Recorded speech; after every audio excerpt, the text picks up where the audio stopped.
대표님, 먼저 농장 이름이랑 사육 마리수 좀 간단하게 소개 부탁드릴게요. 왕춘 농장이고요. 근데 왕춘 축산이라고도 하고 왕춘 농장. 그리고 사육 독수는 한 800에서 900마리. 오. 네, 900마리. 뭐 새끼가 계속 나니까 숫자가 그렇죠, 파악이 그렇죠. 잘 안 돼요. 네. 보호종만.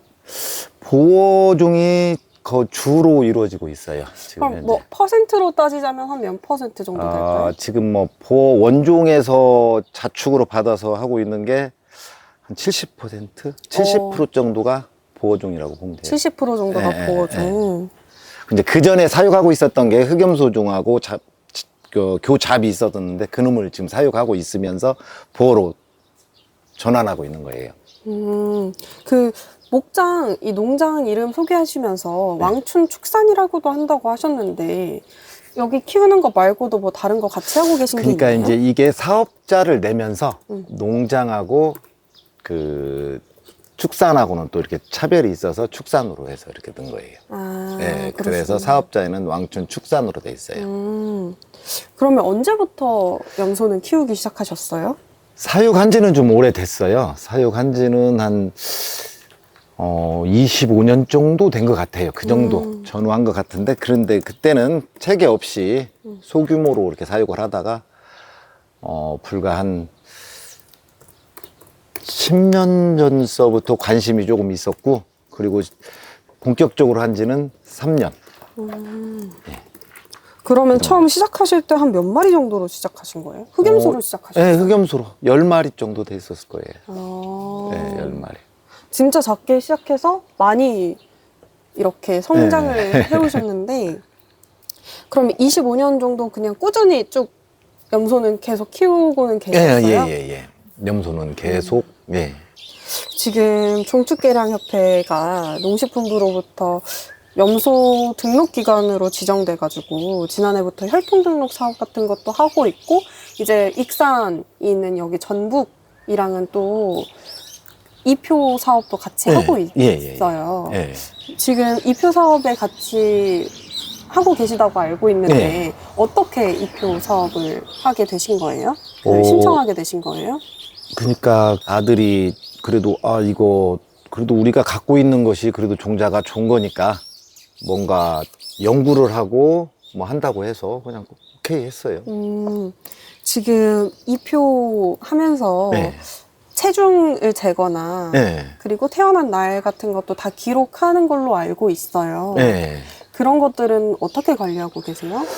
그러니까 종축 개량 그 팀이 내려오셔서 같이 한번 한 적도 있고 이표 작업하고 그런 식으로 하고 여기서 지금 뭐 100%까지는 다 못 하는데 그래도 어느 정도 좀 진행은 하고 있어요. 그렇게. 예. 해보시니까 어떠세요?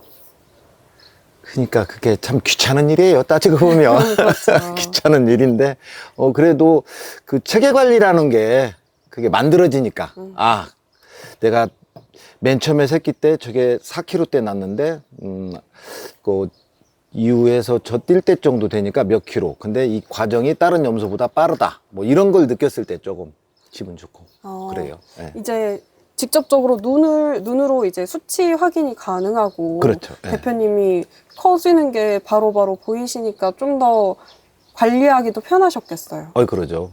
예. 지금 그러면 뭐 개량이나 이런 쪽에도 좀 관심이 있으세요? 예, 많이 해보려고 노력은 했죠. 근데 생각보다 잘 안 되고, 이게,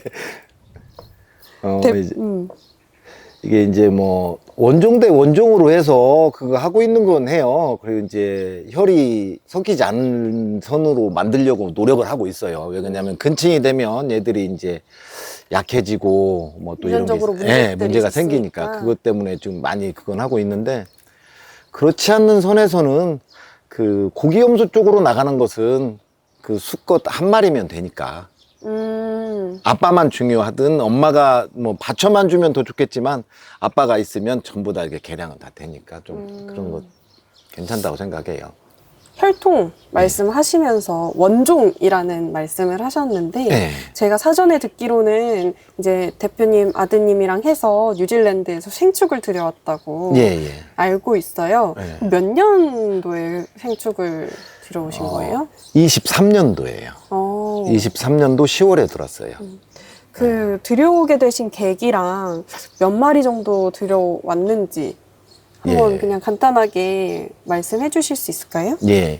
그쪽에서 50두를 가꾸려고 했었는데 50두를 지정을 해놨었어요. 이렇게 직접 들어가서 그걸 해놨는데 키로수가 넘어서 무게 제한 때문에 그 조금 다 도태된 게 있고 오기 직전에는 한 마리가 그쪽에서 뭐 문제가 예, 거기에서 이제 그 결적 사유가 걸려서 한 마리는 빼고 그렇게 하고 들어온 거예요. 그래서 총 한 40몇 마리?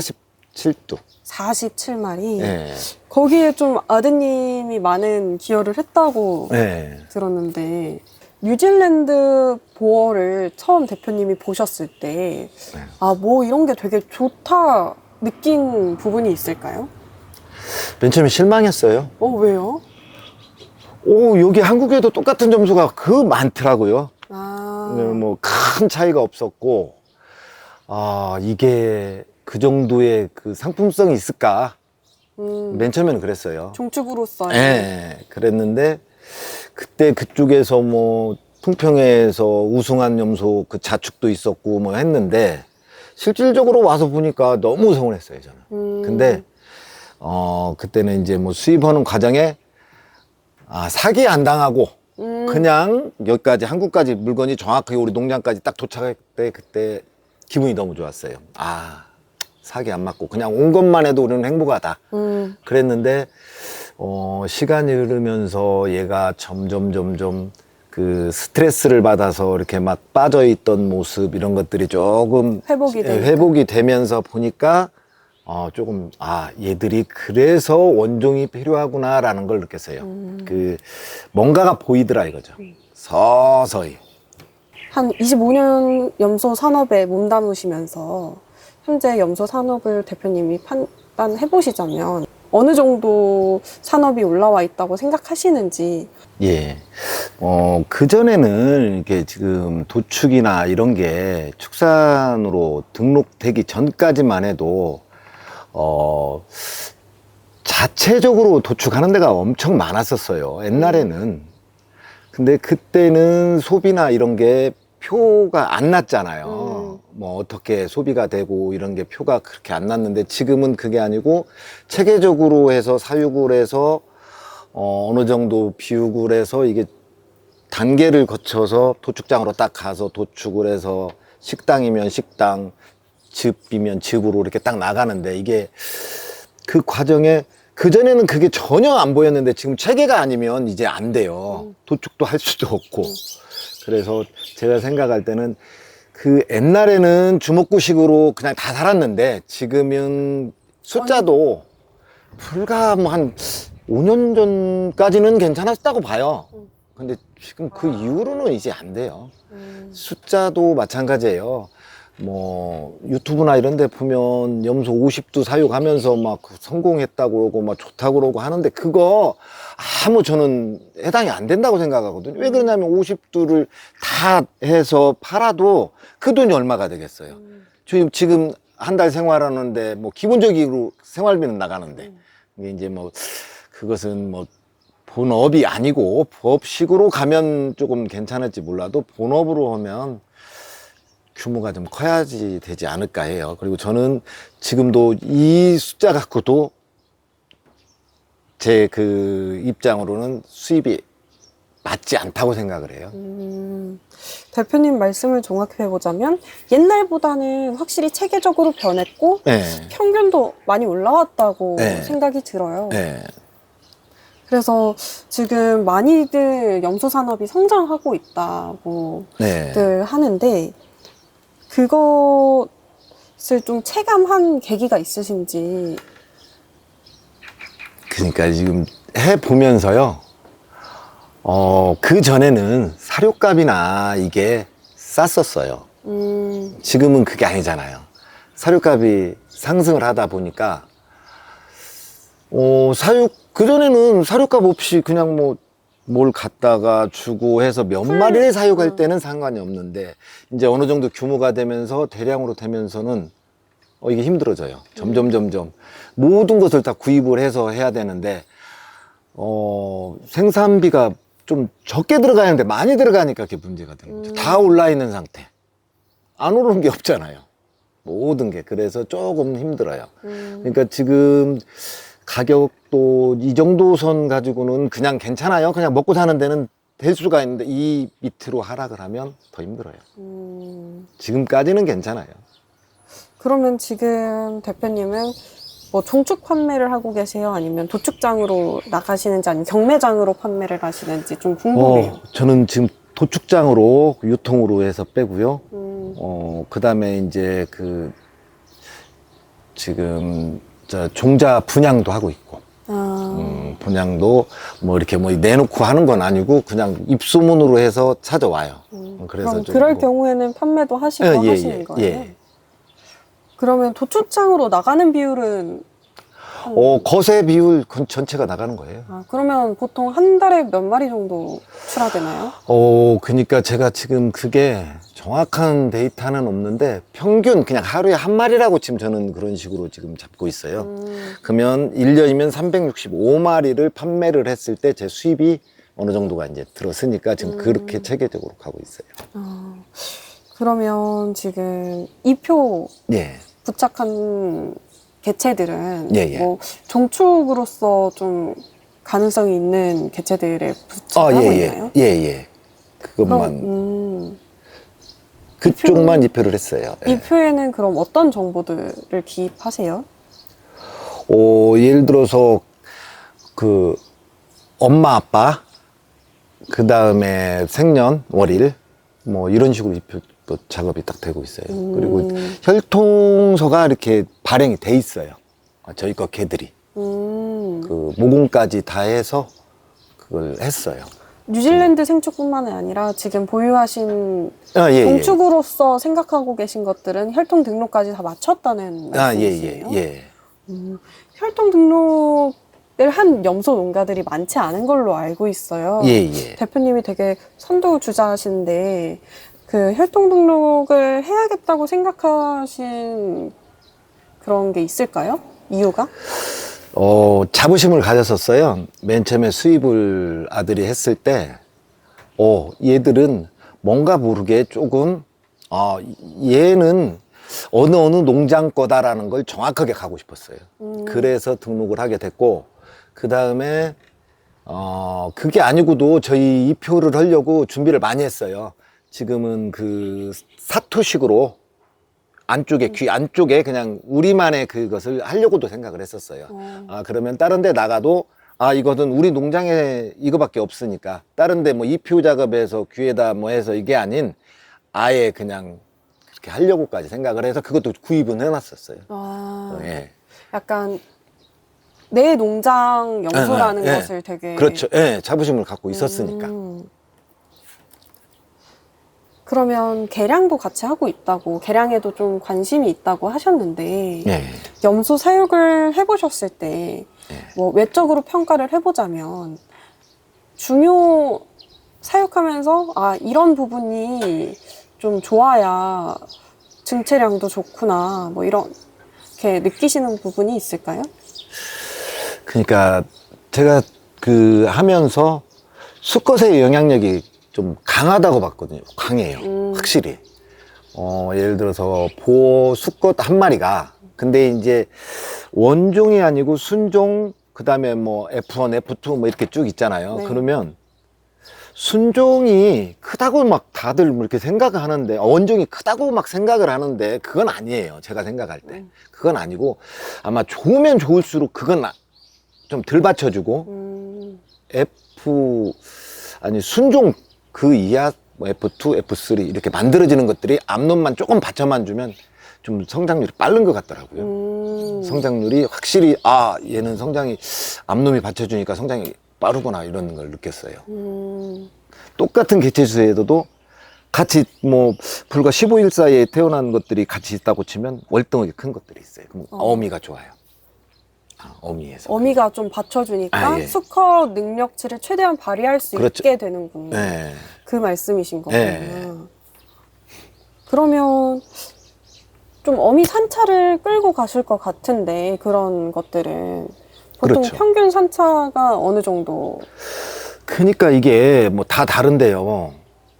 어느 농장에서는 3산, 뭐 4산 이후에 이렇게 한다는데 제가 그 전에 염소를 다른 농장에서 그때 당시 원종이라고 해서 사온 개체수가 있었어요. 수입된 예, 염소라고 해서. 예. 그러니까 18년도 정도에 수입해서 들어왔던 모축이 지금도 저희 농장에 있어요. 그 아. 모축에 바로 일대 그 좌측이. 그러니까 그러면은 아마 살은 지가 지금 저희 집에서만 4산 났어요.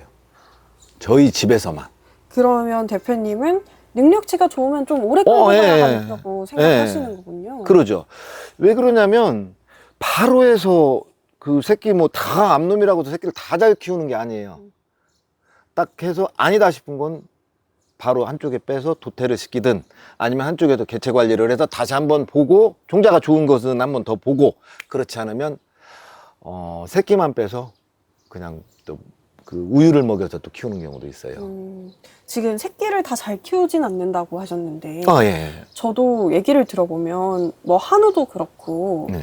염소도 그렇고 좀 새끼를 잘 돌보는 네. 어미가 있다고 하더라고요. 그런 어미를 한우 정말 사육 잘하시는 곳에서도 그런 개체를 선호하시고 또 더 유전 능력을 길게 끌고 가시는 것 같아요. 그렇죠. 예. 그게 없으면 안 되죠. 만약에 사육을 했는데 얘가 새끼를 못 키우면 아무 의미 없어요. 어미로서 자격 없어요, 이거. 그래서 이제 한 번 기회를 더 주는 거예요. 왜 그러냐면 바로 새끼가 잘못됐다고 그래서 다 네가 잘못했어가 아니고 한 번 기회를 더 줘보는 것은 별도의 관리를 하면서 다시 수정을 시켜보고 얘가 관리를 못해? 그러면 이제 미리 알고 있으니까 걔를 분리를 해서 새끼만 저희가 키우고 어미는 도태를 시키는 거예요. 이게 이제 지금 그런 염소들을 좀 이렇게 모아놓은 방이 있어요. 그러면 걔들은 문제가 있는 애들이에요. 어미 젖이 안 좋다든지 그러면은 새끼가 안 되잖아요. 그러면 다른 거 초유 갖다가 이렇게 하고 어미는 별도로. 어미는 띄워서. 별도로 네. 그냥. 원종도 그게 있어요. 원종도 그게 있어서 그 원종 그렇게 갖고 돌았는데 그걸 도태시키기가 그러잖아요. 아까우니까. 네. 한 번 더 보고. 네.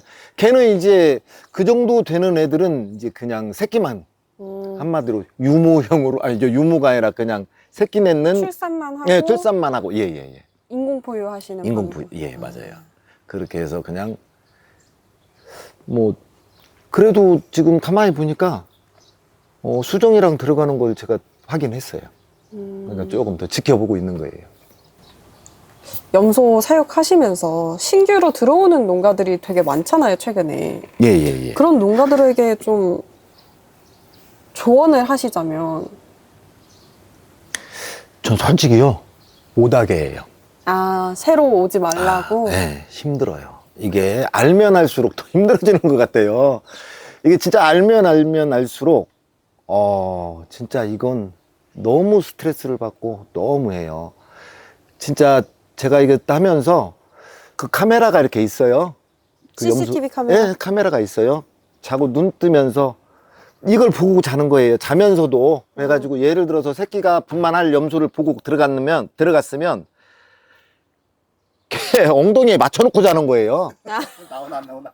그리고 이제 그 핸드폰 켜놓고 이제 왜 그러냐면 거실에 있으니까 거실에는 이제 이렇게 크게 돼 있지만 이제 잘 때는 이제 안에 들어가서 자니까 핸드폰 딱 놓고 딱 그렇게 해서 보고 나면 그 순간에 바로 나가서 또 조치를 하러 가요. 그렇게 하니까 이제 폐사율을 좀 줄이는데 그 정도 스트레스 받고 이거 어마어마해요. 그리고 이제 만약에 나서 또 문제가 생기고 하면 진짜 새끼 못 나서 그러고 임신 중독이라고 얘기 많이 들어보셨잖아요. 맞아요. 맨 처음에 들어왔는데 원종 수입해온 것이 새끼를 딱 낳는데 얘기만 들었어요. 다른 데서 이거 하면 안 돼, 안 돼. 이거 밥 많이 주면 안 되고, 뭐 얘기는 들었어요. 근데 뭐 그렇게까지 뭐 문제 있을까? 와, 새끼를 못 낳는 거예요. 새끼 어미를 그때 새끼도 못 빼고 어미도 이렇게 딱 해갖고 어미 딱 그 어미를 죽여 먹었는데 그때 그 심정은 말로 못했어요. 진짜 너무 스트레스를 받았고, 근데 이제 그래서 이제 지금 그 이후로부터는 염소를 너미 보기 좋으면 문제가 있는 염소고, 그냥 저거 조금 서운해 하면 좋은 염소예요. 잘 키우는 염소예요. 진짜예요. 그 모축은 너미 조금 저 염소 좀 서운해 하면 잘 키우는 염소예요. 저거 보기 좋아. 염소 좋은데 하면 그건 문제가 있는 염소예요. 이제 그런 게, 그래서 전 한두 마리 키우시려면 얽매이지 마시고 그냥 키우지 마세요. 전 그런 쪽이에요. 그리고 진짜 할 것 같으면 완전히 매달려야 되고 큰 거기에서 결심과 각오가 필요하다는 네. 말씀이시네요. 이거 보통 해갖고 안 돼요. 그러니까 지금 난 젊은 친구들 이렇게 보면 막 하려고 막 뛰어들었는데 이게 준비 없이 갑자기 돌았다가 잘못하면 큰 그 낭패를 볼 것 같아서 그게 무서운 거예요. 따지고 보면 이게 다 한 번은 겪어야 될 일이지만 지금 가격 좋으니까 괜찮아. 나중에 가격이 하락했다든지 하면은 또 문제가 또 발생할 수도 있고. 대표님은 또 25년 동안 해오셨으니까 그 가격도 흐름도 그렇죠. 이제 어느 정도의 그 흐름, 그렇죠. 이게 이제 최고 바닥을 걸어봤기 때문에, 그러니까 최고 바닥을 알기 때문에, 맞아요. 예. 지금 이 정도 가격이면 너무 행복한 거예요. 행복한 거예요. 아까 잠깐 얘기 나왔는데 이제 임신 후에 자축 관리 같은 건 좀 어떻게 따로 분만실을 운영하고 계신지, 어떻게 관리하고 계신지 좀 궁금해요.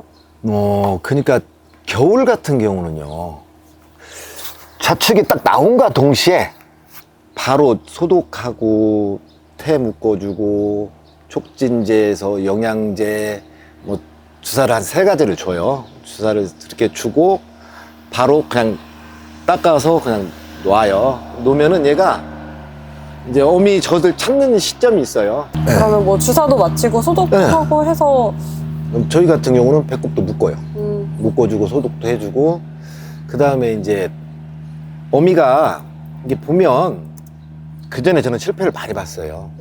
처음에 경험 없을 때 실패를 이렇게 여러 마리를 이렇게 같이 놓으면은 얘가 새끼를 이 어미가 낳고 이 어미가 낳고 하고 새끼를 같이 낳잖아요. 그럼 어미는 아닐 것 같잖아요. 보면 대부분 안다고 생각들 하잖아요. 몰라요. 어미도 모르고 새끼는 더 모르고. 그러면 그 전에 여기에서 한 무리가 한 30마리 정도가 새끼를 낳았었어요. 근데 좋아가지고 막 새끼 많이 낳았다고 막 좋아갖고 들어가서 막 몰고 다니고 그랬단 말이에요. 어미는 전혀 모르는 거예요.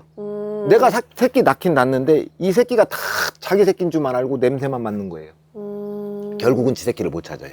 새끼도 어미를 못 찾고. 그리고 젖을 먹으려고 새끼가 가면 내 새끼 아니다고만 판단을 해서 엉덩이를 돌려서 젖을 절대 안 줘요. 그래서 폐사나요.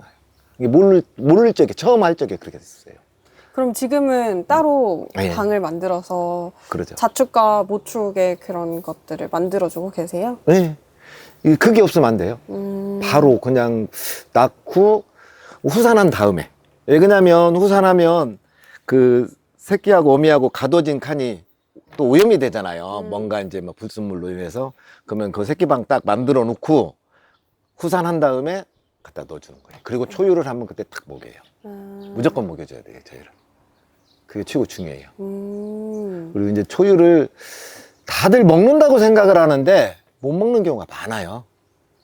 어미가 영리한 것들은 지가 그 꼭지를 입으로 해서 그 안에 막혀 있는 부위를 뚫어줘요. 근데 아닌 것도 있어요. 그 건들 때 안 해요, 제가. 그러면 새끼가 빠는데도 안 빠지는 게 있어요. 그러면 이렇게 봤을 때는 좀 먹고 있구나 하면 먹은 줄 아는데 아니에요. 못 먹은 거예요. 한번 짜봐야 돼요. 짜보고 딱 짜보는 것도 중요하지만 저 같은 경우는 짜서 조금 버려요. 한 2번 정도는.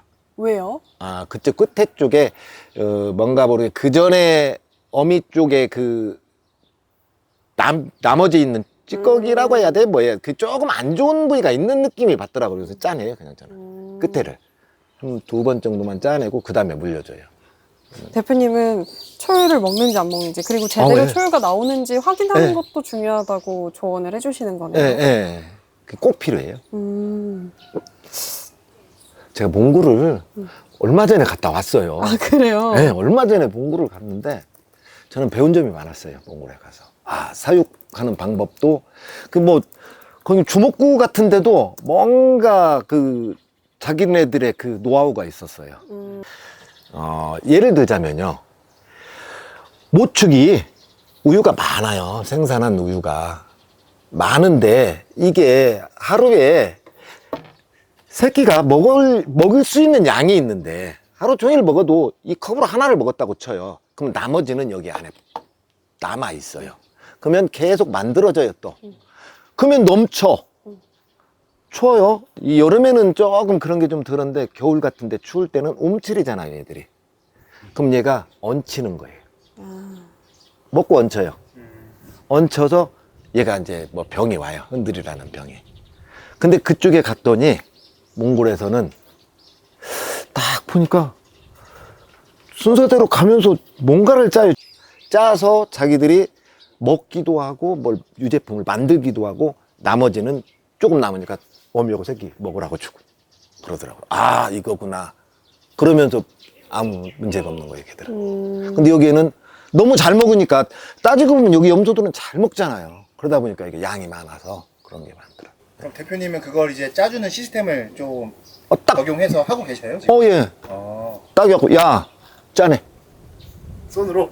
예, 손으로 짜요. 짠 걸 이제 어떻게 하세요? 이놈을 짰잖아요. 그러면 배고픈 염소들이 있어요. 일단 나눠줘. 아. 그럼 이제 이게 귀찮은 일이에요. 그렇죠. 근데 그게 며칠이야. 며칠만 그것을 지켜주면 괜찮아요. 그리고 이렇게 유독이 이렇게 염소가 그 문제 있는 것은 간단해요. 이게 우리가 이렇게 딱 볼 적에 딱 들어가서 아침에 딱 염소를 보면 젖이 불어있는 애가 있어요.